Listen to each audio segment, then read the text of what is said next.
यही तो मैं आपसे जानना चाहती हूँ कि जितने लोगों के साथ ये फ्रॉड हो रहे हैं, मैक्सिमम वो लोग हैं जो थोड़े अवेयर लोग हैं, जो पढ़े लिखे लोग हैं, जिनकी एक सोसाइटी में एक सम्मान है, एक इज्जत है, जिनके बारे में कहा जाता है कि वो ऐसे अनजान नहीं है, बेवकूफ़ लोग नहीं है। वो क्या उनके दिमाग में इस तरह की चीज़ें नहीं आती जो आप बात कर रहे हैं? वो इतने ईजिली कैसे बेवकूफ़ बन जाते हैं? मतलब कुछ तो कोई हाँ, तो उसी का मैं आंसर दे रहा हूँ। और दूसरी बात, उन लोगों को टारगेट कैसे किया जाता है? इसका मतलब उनके पास कुछ तो ऐसा है छुपाने के लिए। नहीं, आप जब ज्यादा अवेयर हो जाते हो ना, हाँ, तो आपके अंदर ईगो आ जाता है, हाँ, और वो आपके खिलाफ यूज होता है। हमारी 5 ही कमजोरियां हैं: काम, क्रोध, लोभ, मोह, अहंकार। हाँ, जब मैंने वीडियो बनाया और मैंने अभी कुछ ऐसे तरीके बताए ओटीपी चुराने के, तो लगा अरे ऐसे कैसे हो सकता है। ऐसा इसीलिए होता है क्योंकि लोग ऐसा सोचते हैं कि ऐसा नहीं हो सकता। काम, क्रोध, लोभ, मोह, अहंकार। मोह, अहंकार। आपने भी एक लाइन यूज की थी, मैं यहाँ पे यूज करूंगा: काम, क्रोध, लोभ, मोह, अहंकार। जब भगवत गीता में भगवान कृष्ण ने अर्जुन को ये बोला, तो इसमें कहीं डर नहीं है। काम, क्रोध, लस्ट, एंगर, आपका अट्रैक्शन, अफेक्शन, मोह एंड ईगो, इसमें कहीं फियर नहीं है। हाँ, भय है ही नहीं। हाँ। क्यों? 5 चीजें तो एक और बोल देते कि भाई इसमें 6 है भाई आपकी कमजोरियां, 5 नहीं 6 हैं। क्यों नहीं बोला? क्योंकि उसके जस्ट बाद एक और श्लोक आता है। इसमें भगवान कहते हैं, जो आपने अभी डायलॉग बोला था, कि सारे भय का कारण मोह है। आपकी जिंदगी में जितने भी डर है ना, वो किसी अटैचमेंट के कारण। हाँ, बिल्कुल। यदि अटैचमेंट नहीं है तो कोई डर नहीं है। किसी भी चीज से अगर अटैचमेंट कुछ चला जाए, पावर, पोजीशन, पैसा, रिलेशनशिप, आप अटैच्ड हो ना उससे, यार ये चला जाएगा, इसलिए तो डर रहे हो, वरना काय का डर है। तो आपको बचपन से आज तक कभी डिटैचमेंट सिखाया ही नहीं किसी ने। हमें हमेशा हमारे एजुकेशन में अटैचमेंट सिखाया। And we all are the product of the data. आप अभी जो भी है, आपको बचपन से लेकर आज तक जो डेटा आप कंज्यूम करते गए, पेरेंट्स से, टीचर से, बुक से, you become product of that. मैं अपना सराउंडिंग्स में जो इन्फॉर्मेशन मिली मुझे, उससे प्रोडक्ट, मेरा जो अमित दुबे बन गया मैं। So I am not Amit Dubey. Amit Dubey is product of the data. ये इसलिए जानना जरूरी है कि यदि आप ये रिलेशन समझ गए तो आपके संग साइबर क्राइम नहीं होगा। ये बेसिक्स है, बहुत सिंपल। मैं आपके फोन में कुछ इंस्टॉल करा दूं तो आप बच जाओगे, 10-20% तक बच पाओगे। क्योंकि criminal will never hack your devices to reach to you. Criminal आपको हैक करेगा। Criminal will always hack you to reach to your devices. Problem यहाँ है, प्रॉब्लम फोन में है नहीं। फोन की प्रॉब्लम तो फिर भी फिक्स हो जाएगी, पर आप कन्विंस कैसे हो जाते हो, जो आप बार बार सवाल कर रहे हो कि ऐसा हो कैसे जाता है। क्योंकि हम पहले तो 5 कमजोरियां, और दूसरा हमारा डेटा सबको पता है, जो हमने खुद ही दे रखा है। तो इससे आसान हो जाता है वो काम। और आप अनकॉन्शियसली मान नहीं पाते कि यार ये चीज किसी और को भी पता हो सकती है। So you give up. पर ये तो पब्लिक है, मैंने अभी दिखाया कि सारे डेटा पब्लिक है। आप किसी भी, आप प्ले स्टोर में जाइए अपने फोन के, और उसमें एक एप्लीकेशन सर्च कीजिए। मान लो फेसबुक सर्च करते हैं, तो फेसबुक क्लिक करेंगे तो नीचे एक ऑप्शन आएगा सी डिटेल्स करके, उस पर क्लिक करेंगे तो आपको ये दिखा देगा वो प्ले स्टोर कि फेसबुक आपका क्या क्या डेटा लेता रहा है। हाँ, बिल्कुल। वो तो परमिशन मांगता है आपसे? नहीं, मैं कुछ और बता रहा हूँ। अच्छा। ये कोई देखता ही नहीं है, ये आज तक किसी ने नहीं देखा होगा। अच्छा। आप देखिए अभी, अब मैं बताऊंगा क्या क्या डेटा लेता रहा है। हाँ। अब मैं बोलना शुरू करूंगा, फिर बताना। पहला, वो आपका सारा हेल्थ एंड फिटनेस रिकॉर्ड ले लेता है कि आप कितना सोफे पे बैठते हो, कितना सीढ़ियां चढ़ते हो, कितना रन करते हो। And based on your age they can map it to your fitness also, कि आपकी फिटनेस क्या होगी। तो 2 साल के बाद आपके घर की घंटी बजे और एक भाई साहब आके कहें, मैडम ये दवाई खा लीजिए, आपको शाम को हार्ट अटैक आ सकता है, तो खा लेना, क्योंकि फेसबुक वो कर रहा है। अच्छा। इस हद तक आपका हेल्थ रिकॉर्ड्स तक जा रहा है। सेकेंड, फाइनेंशियल रिकॉर्ड, आपने purchase history, credit score, payment record सब उसके पास है। उसमें लिखा है कि मैं सब लेता हूँ। तो आपने कब कैश विड्रॉल किया, कैश विड्रॉल करके आप कहाँ गए, क्या किया, लीगल इलीगल, उसको सब पता है। तीसरा, नेम, ईमेल आईडी, वो तो सब है ही। एड्रेस, एड्रेस उसमें लिखा होगा कि मैं आपका एड्रेस भी लेता हूँ। आपने जब फेसबुक पे अकाउंट बनाया था तो एड्रेस बताया था उसको? बिल्कुल नहीं, कभी नहीं बताया। कभी नहीं। तो फेसबुक कैसे कह रहा है कि मुझे आपका एड्रेस पता है? लोकेशन, लोकेशन उसके आगे होगा नीचे, कि मैं आपकी हर सेकंड की लोकेशन भी लेता हूँ। उसमें लिखा होगा approximate location and precise location, पर उसके ऊपर लिखा होगा मुझे आपका एड्रेस भी पता है। मुझे एड्रेस पता होता है। हाँ, यदि आपका मुझे लोकेशन पता है तो भी मैं गारंटी नहीं दे सकता कि आपका एड्रेस क्या है, क्योंकि एक ही बिल्डिंग है, उसमें 50 लोग रह रहे हैं, सबका एड्रेस अलग अलग है, लोकेशन एक ही है। So if you are living at 14th floor or 17th floor or 18th floor, Facebook knows exactly which floor, which address, which block, everything. वो आपने बताया नहीं कभी, उसको कह रहा मैं लेता हूँ. फिर उसके आगे लिखा होगा पॉलिटिकल और religious belief, to whom you voted last time. कह रहा मुझे पता है. या आपका religious belief soft, hard, liberal कैसा मुझे पता है.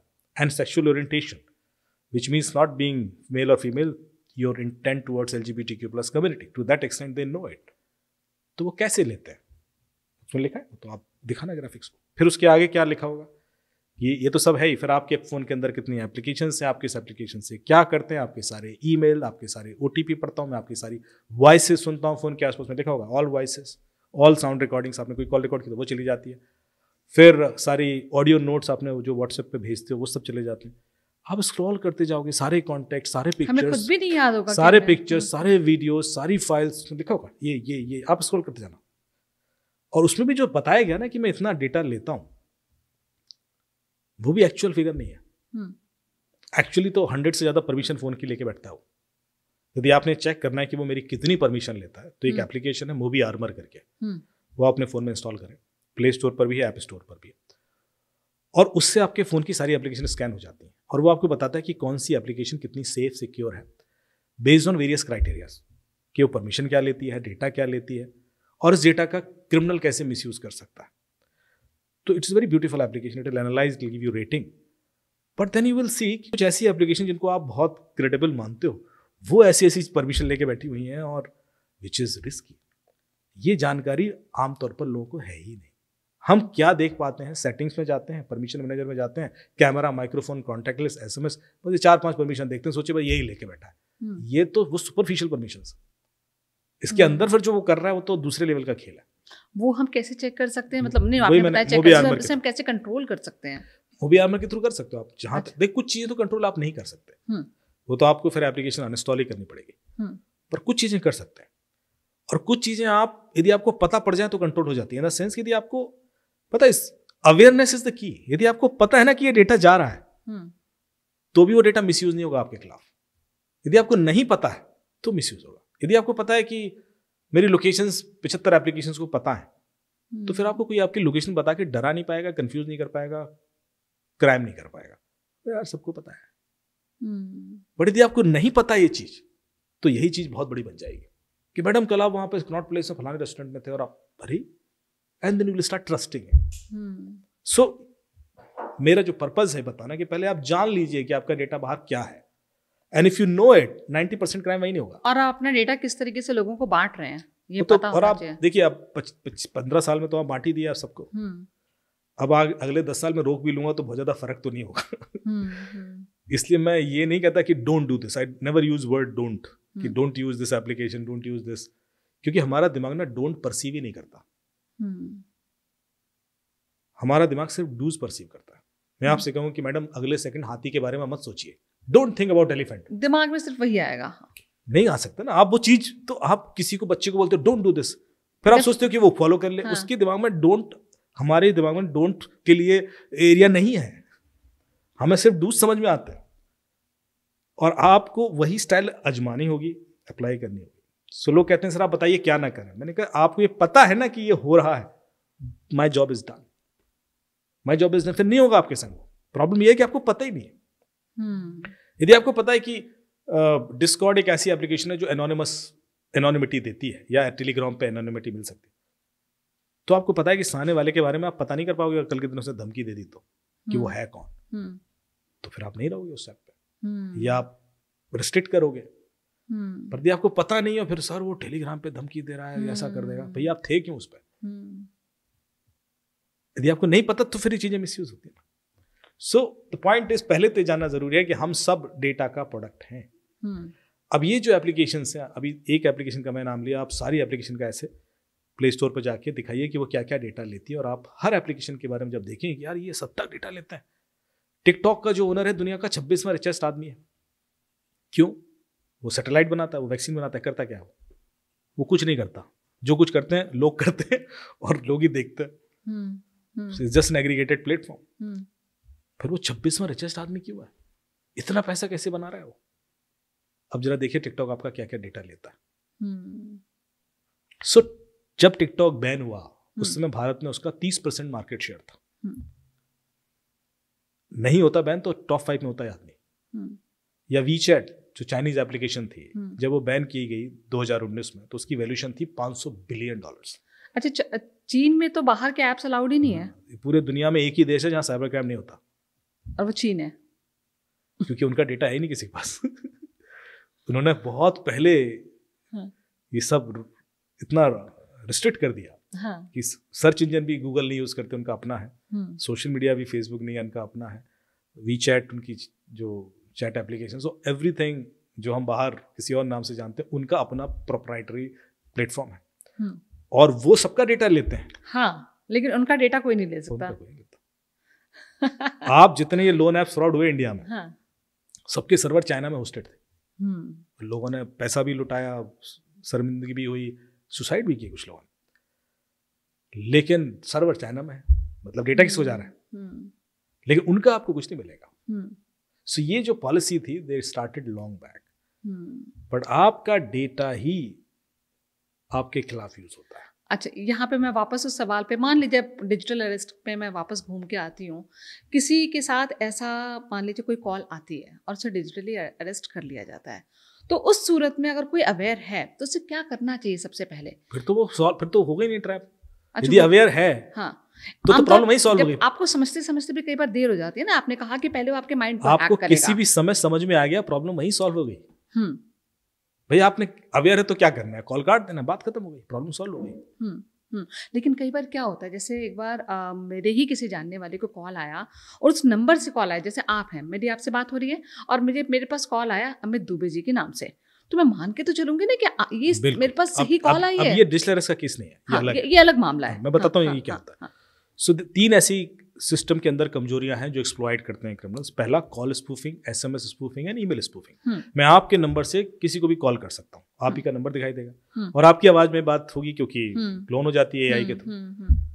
अब लोग एकदम से ट्रस्ट करके वो फॉलो कर लेते हैं कि अरे मैं मुसीबत में हूँ, जरा पैसा ट्रांसफर करो, या जरा ये कर दो, या कुछ भी एप्लीकेशन इंस्टॉल करा दी, कुछ ऐसा भी करा सकते हैं। पता पड़ा उसका पैसा निकल गया, because you in your voice from your number asked him to do something. तो इससे बचे कैसे? क्योंकि यदि मुझे अपने किसी नोन के आवाज में उसी के नंबर से कॉल आएगा तो मैं तो फॉलो करूंगा। बचने का तरीका बड़ा सिंपल है, कॉल बैक करो। अच्छा, उसको कॉल डिस्कनेक्ट करें, क्या बात करते हैं? अरे डिस्कनेक्ट क्या, उसके बाद कर दो कॉल बैक। कॉल बैक करना जरूरी है। क्यों? क्योंकि कोई भी क्रिमिनल कॉल ओरिजिनेट तो कर सकता है उस नंबर से। अच्छा, कॉल रिसीव नहीं कर सकता। ओके, तो आपकी जब वापस बात होगी तो वो ओरिजिनल बंदे से ही होगी, ओरिजिनल बंदे से बात होगी, बात सॉल्व हो गई। अच्छा, तुरंत आप कॉल को काट, लोग कॉल बैक ही नहीं करते। ओके, आप तुरंत रिक्वेस्ट आई, आपने पैसे ट्रांसफर कर दिए। अरे भाई एक बार लूप क्लोज कर लो ना। अब लोग जो कॉल बैक करते भी हैं तो कहते हैं साहब वो फोन बिजी आ रहा था उसका, वो तो आएगा ही, क्रिमिनल ने बिजी कर रखा है, क्योंकि क्रिमिनल नहीं चाहता कि आप कॉल बैक करके क्लैरिफाई कर लो। तो क्रिमिनल तुरंत सामने वाले को बिजी कर देता है, देन आपको उसके नंबर से कॉल करके पैसे मांगता है और वो बिजी किया रहेगा उसको। But then you don't need to take action जब तक आपकी कॉल बैक पे बात ना हो जाए। जो बंदा 2 सेकंड पहले या 2 मिनट पहले आपको कॉल करके पैसे मांग सकता है, वो 2 मिनट बाद बिजी कैसे हो गया? फिर क्रिमिनल को ये भी पता होता है कि आपका बेटा फ्लाइट में बैठ रहा है।